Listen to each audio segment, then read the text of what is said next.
diciamo, una componente, a parte l'investimento sociale, come diremmo oggi, ovviamente stamattina lo si diceva della Tennessee Valley Authority, della TVE, era ovviamente l'investimento in infrastrutture sostanzialmente. E ritorniamo a un tema che è stato evocato più volte stamattina, il rapporto tra infrastrutture e sviluppo, ma anche il rapporto tra livello regionale e livello nazionale. Quindi lascerei la parola alla professoressa Sue McNeil della University of Delaware, che presenta una relazione dal titolo Connessioni tra infrastrutture e crescita economica a livello statale e regionale, una prospettiva dagli Stati Uniti. Appena... c'è una traduzione in diretta, mentre la Raffaella Netti l'ha fatta la sua in diretta, in questo caso abbiamo una traduzione in diretta, nel senso che nel doppio senso. Ok. Okay, thank you for having me. I'm really sorry I don't speak very much Italian. Mi dispiace, non parlo molto bene italiano. I'm also going to take a rather different view. Avrò un approccio, una visione diversa rispetto agli altri. So I'm an engineer, Sono so un I like data. ingegnere. And this is a very much a data-driven look E at two particular moltissimi regions in the dati, United e dati in States. particolare rispetto a una regione negli Stati Uniti. So what I'm going to do is talk about measuring Vi infrastructure parlerò performance to quindi start della with, because we performance need to delle understand infrastrutture, la misurazione delle stesse, perché dobbiamo comprendere esattamente questi dati e connettere questa crescita economica con questi dati e la performance delle infrastrutture. Dopodiché passeremo ad un'analisi dei dati e ci concentreremo su due particolari stati e vedere come queste si sono comportate per trarre poi delle considerazioni. Parliamo quindi della misurazione di queste infrastrutture, ci concentreremo in particolare sui trasporti, come le persone o le merci si spostano, si muovono per aria, per le vie del mare, corsi d'acqua, per strade e ferrovie, e valuteremo la loro performance per capire a quale livello il sistema delle infrastrutture può essere utile all'economia degli Stati Uniti e alle aziende e gli obiettivi che possono essere gli obiettivi delle aziende. Questa indagine è stata sponsorizzata dalla Camera di Commercio degli Stati Uniti per darci il senso di quali servizi vengono offerti attraverso le infrastrutture in una determinata area. Abbiamo dovuto sviluppare una metodologia rispetto a quello che è l'indice della performance dei trasporti degli Stati Uniti, chiamato TPE. È stata sviluppata questa tecnica di raccolta dati negli Stati Uniti, doveva essere trasparente, poteva essere replicabile e volevamo capire come valutare queste tendenze nella performance delle infrastrutture. Alla fine volevamo capire qual era il rapporto tra la performance delle infrastrutture e la crescita economica. Quindi sono queste due cose che dovevano essere fortemente correlate tra loro e spinte avanti dal fatto che la spesa per le infrastrutture non vi dice soltanto, non dice quasi nulla di quella che è la performance di un'infrastruttura, perché a volte le spese sono elevate, ma soprattutto questi investimenti vengono fatti in aree che sono magari inadatte dal punto di vista idrogeologico.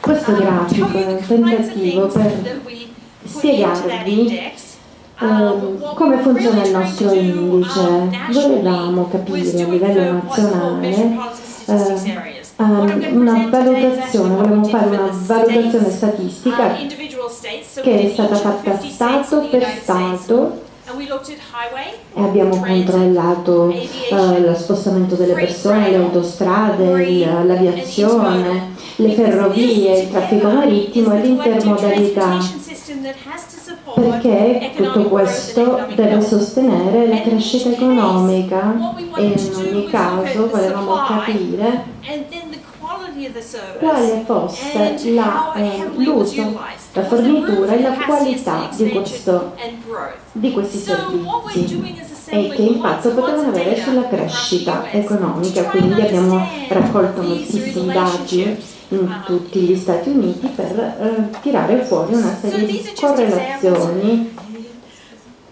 They really want this in my face. Okay, we doing okay? Yeah, now it's okay. Thank you. Can you repeat what MSA is? Metropolitan statistical areas. So we actually didn't use it for that, but we have data Noi abbiamo on raccolto dati 40 MSAs across the US, in which is another study 40, I'm not going to talk about today. 40 di questi stati, me ne parlerò dopo. Quindi questi sono i tipi di esempi di dati che abbiamo raccolto, per esempio fornitura, la densità per esempio delle autostrade, quante miglia per una percentuale di popolazione erano stati costruiti, perché volevamo capire il livello di prestazioni, performance. Volevamo ancora vedere gli aeroporti, le ferrovie, la qualità ovviamente era un dato di rilevanza fondamentale. Volevamo capire per esempio quale fosse l'integrità delle strade o la sterilità stradale, l'integrità dei ponti o le congestioni a livello di trasporto aereo e ancora l'uso. Quale capacità abbiamo per sostenere la crescita economica. Questa è la lista di tutti i dati sono venuti da queste aziende. Queste informazioni sono state raccolte su base annua e sono stati pubblicati. E questo è importante perché è importante che non ci sia un grosso gap tra la tempistica di raccolta dei dati e di pubblicazione.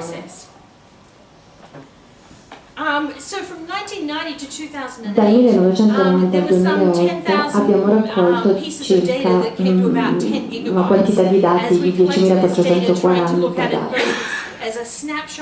E volevamo avere proprio un'immagine, come una fotografia degli Stati Uniti.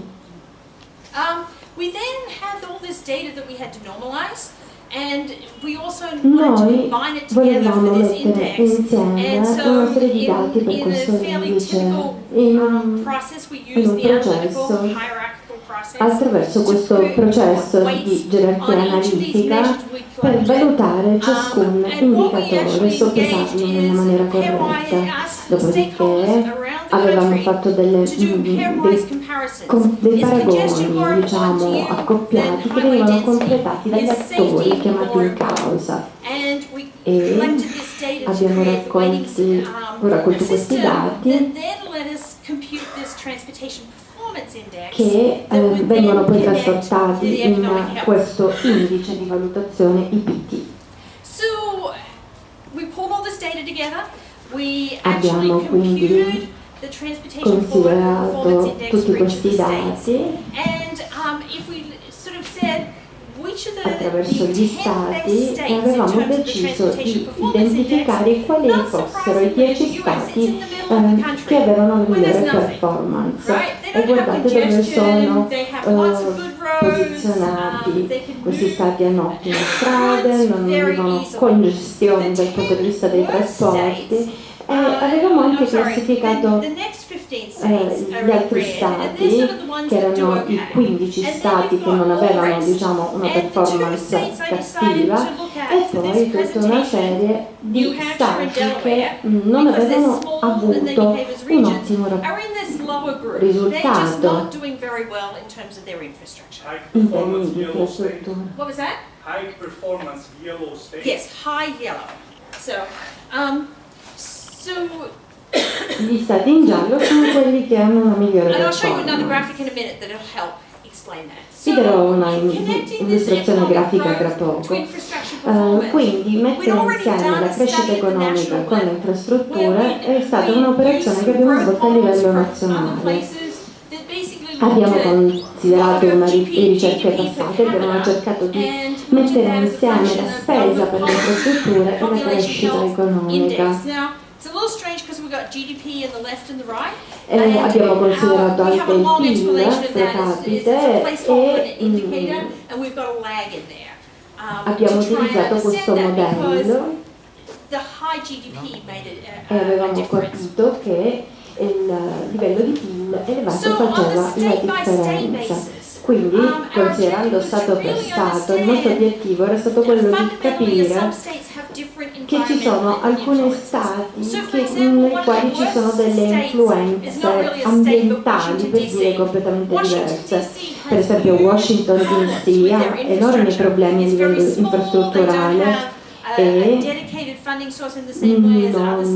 non hanno un sistema di gestione simile ad altri stati, e avevamo anche altri stati come il Mississippi che non avevano avuto una buona performance. Se conoscete il Mississippi sapete che è uno stato che affronta una serie di problemi. Abbiamo poi verificato tutte le influenze ambientali e il PIL, quindi dal punto di vista econometrico è stato un grande lavoro perché non avevamo tantissimi dati da valutare, il TPI, vari indici e le influenze ambientali. Quindi abbiamo iniziato a usare questa DIA, un tipo di analisi dei dati di tipo diverso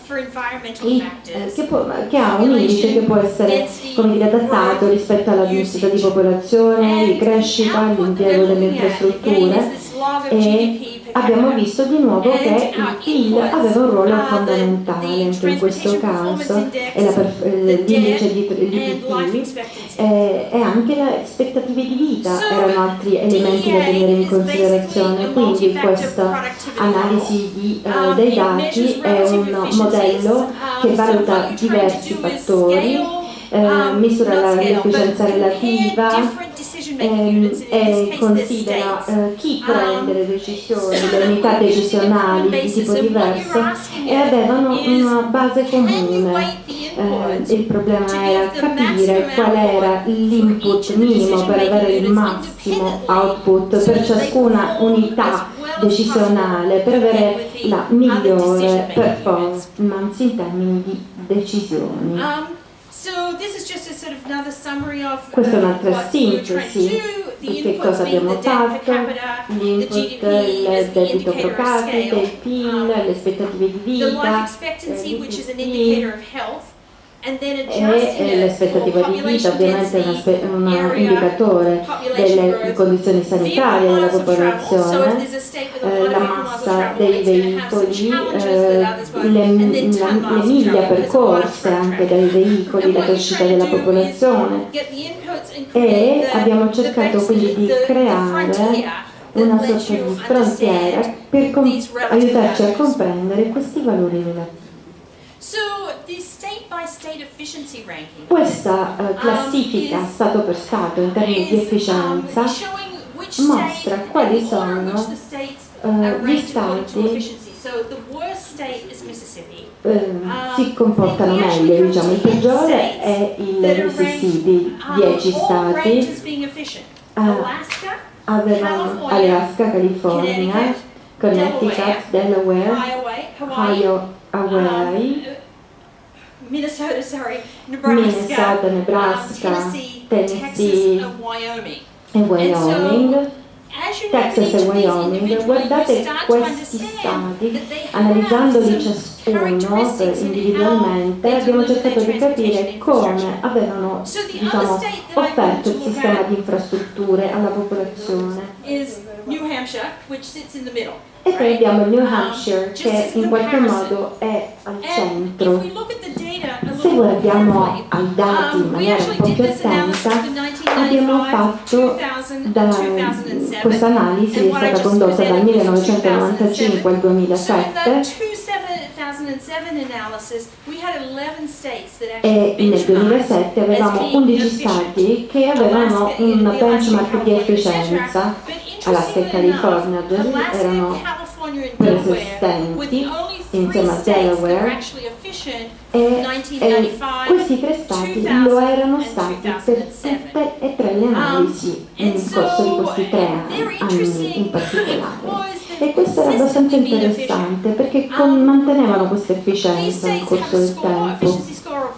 Avevano un'efficienza, una valutazione di efficienza di 1, poi avevamo 0,8, 9 a seconda di quale anno, e questo ha iniziato a darci una serie di indicazioni rispetto a quello che stavamo analizzando. Ogni Stato inefficiente può essere correlato ad altri, per esempio New Hampshire rispetto al Delaware, che avevano 0,8, e circa il 42% di questa efficienza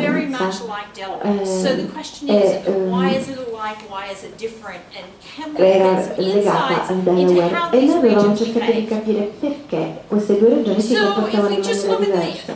Se guardiamo a questi 2 stati, vi spiegherete perché ho scelto proprio questi in termini di popolazione.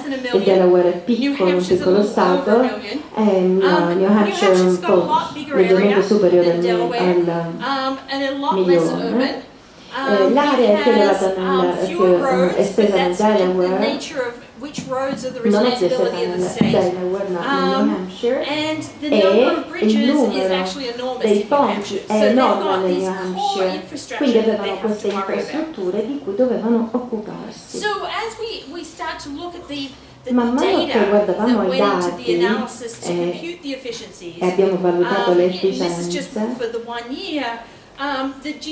abbiamo visto che il PIL nel Delaware è alto, più alto, però più alto rispetto a New Hampshire. L'IPT, questo indice, aveva più o meno un valore simile, diciamo, soltanto un po' più alto nel New Hampshire. Probabilmente c'erano delle problematiche, diciamo, logistiche di tipo diverso. GDP molto simili, alto debito pro capite nel Delaware, nel New Hampshire l'aspettativa di vita era più elevata. Ci sono quindi delle differenze fondamentali tra questi 2 stati. Nel Delaware la maggior parte delle strade erano controllate dallo Stato, mentre nel New Hampshire invece il controllo è attraverso il governo locale.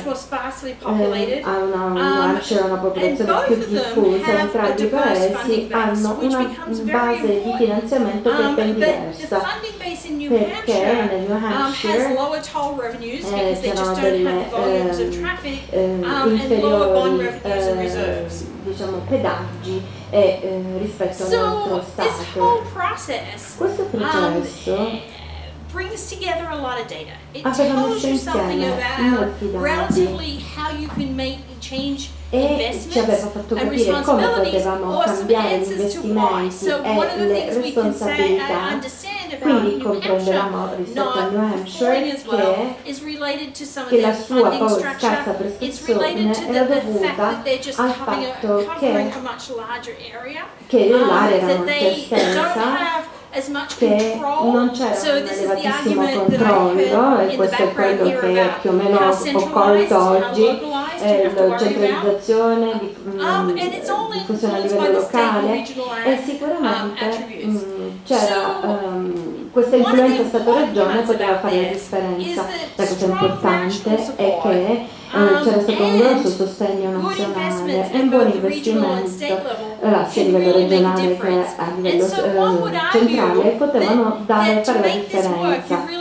E per far sì che questo funzioni c'è bisogno di un approccio dall'alto e dal basso in questo processo. Quindi ci sono tantissimi numeri, ma questo lavoro è stato sostenuto da tutte queste aziende ed enti. Io sarò contenta di poter rispondere a queste domande se ce ne saranno dopo.